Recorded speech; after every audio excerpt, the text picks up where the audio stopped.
Crime and Bollywood, a brand new series, starts June 24th, 9:30 p.m. only on Zoom. 100% Bollywood. Bollywood a multi crore industry, जिसके बारे में कहा जाता है कि यहाँ पैसे आसमान से बरसते हैं। पर पिछले 3 महीने में बॉक्स ऑफिस पर आई हैं इतनी डिजास्टर्स फिल्म्स कि अब फिल्म इंडस्ट्री सिर्फ आंसू बरसा रही है।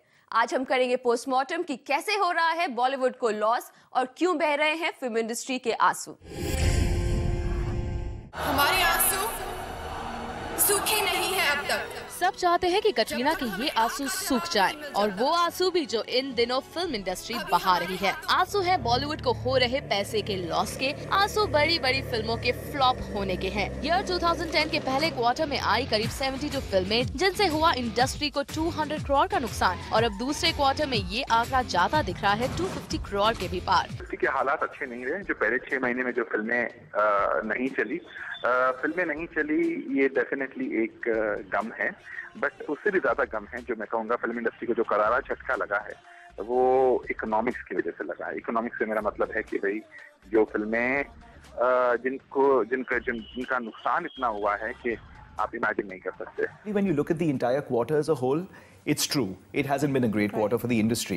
And I don't know whether to attribute it to anything but the fact that maybe the movies that we released in the quarter were not that great and therefore people didn't want to come and watch them. अप्रैल से जून तक के बीच बॉलीवुड झेल चुका है दर्जनों flop फिल्में, जिनमें शामिल है पाठशाला, सिटी ऑफ गोल्ड, बदमाश कंपनी, इट्स अ वंडरफुल आफ्टरलाइफ, जाने कहां से आई है, काइट्स और भूख 2। इंडस्ट्री को हिट फिल्में मिल रही हैं सिर्फ 1 या 2, लेकिन बॉक्स ऑफिस पर दनादन आ रही है डिजास्टर्स। ऋतिक रोशन के काइट्स से इंडस्ट्री को बड़ी उम्मीदें थी, लेकिन कट गई काइट्स की डोर।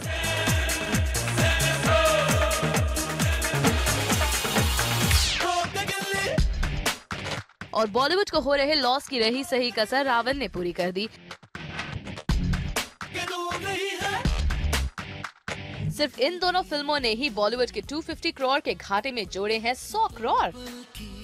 हाल ही में 2 फिल्मों का मैं जिक्र करना चाहूंगा जिससे मेरे ख्याल से 100 करोड़ से ज्यादा नुकसान हुआ है, वो है काइट्स और रावण। ये 2 फिल्मों ने फिल्म इंडस्ट्री की कमर तोड़ दी है। यहाँ पर दोनों फिल्मों को बेचा गया था डिस्ट्रीब्यूटर को, बिग पिक्चर्स को। तो राकेश रोशन ने कमा लिया है और मणि रत्नम ने भी कमा लिया है, बट जो नुकसान हुआ है वो भी फिल्म इंडस्ट्री का ही है, बिग पिक्चर्स का। तो इन 2 फिल्मों में कम से कम 100 करोड़ रुपए का घाटा हुआ है।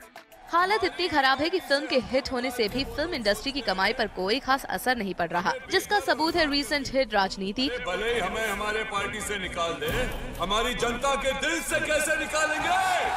फिल्म अगर हिट भी हुई तो फिल्म का प्रॉफिट 10 करोड़ पर सीमित रह गया। वजह साफ है, राजनीति की लंबी स्टारकास्ट से बढ़ गई फिल्म की कॉस्ट।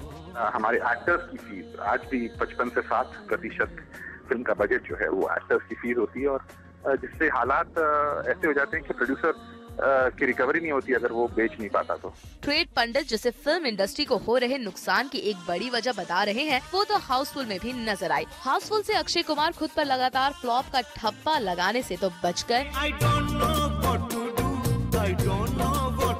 पर इससे फिल्म इंडस्ट्री की माली हालत में कुछ ज्यादा सुधार नहीं हुआ।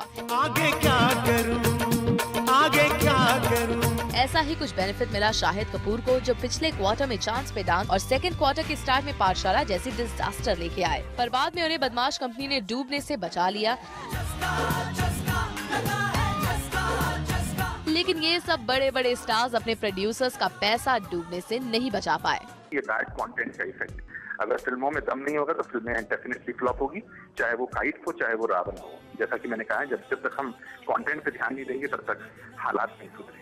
इन सब के बावजूद अब भी बहुत कुछ बाकी है, क्योंकि अगले 6 महीने में आने वाली हैं करीब 125 फिल्में, जिनसे फिल्म इंडस्ट्री को अच्छे बिजनेस की उम्मीद है। पर क्या इससे पिछले 2 क्वार्टर में हुए करीब 450 करोड़ के नुकसान की भरपाई हो पाएगी? ये अब भी एक बड़ा सवाल है। जिंदगी हो तो स्मगलर जैसी।